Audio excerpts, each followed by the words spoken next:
When I was little, for the first 13 years of my life, we went to Iona, and I somehow drank in all the colour from the West Coast, and that has lasted me all my life.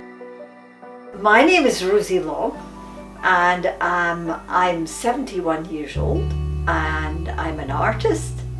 I love being an artist, and I live in Muckles, Aberdeenshire.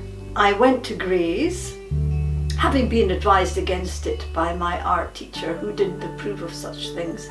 She was a prude, but eventually went, and it just is so much part of my life. I'm totally obsessed with expressing my own feelings through my artwork. I'm visually impaired. I was born with cataracts, and my twin brother wasn't, and so that I bless him, because I had to keep up with him always, and it made me kind of on my toes, which is quite good.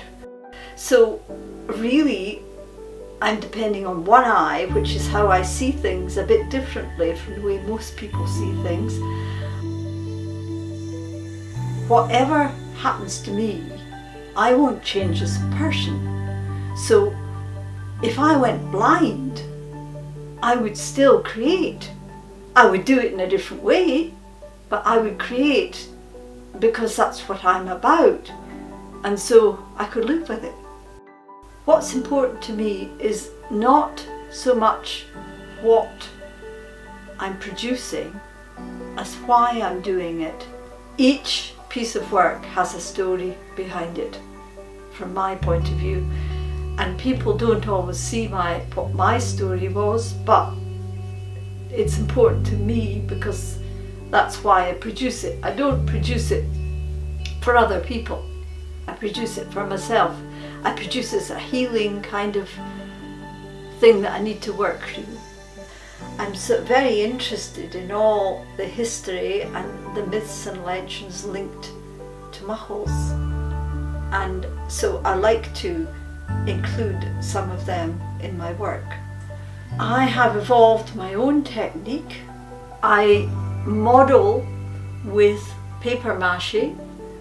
I use collage, and what I try to do with my collage, because I loved the vibrant quality of oil paints at art college, but I was severely allergic to the oil paint, and I've always wanted to get that wonderful glowing colour back that you got from paintings.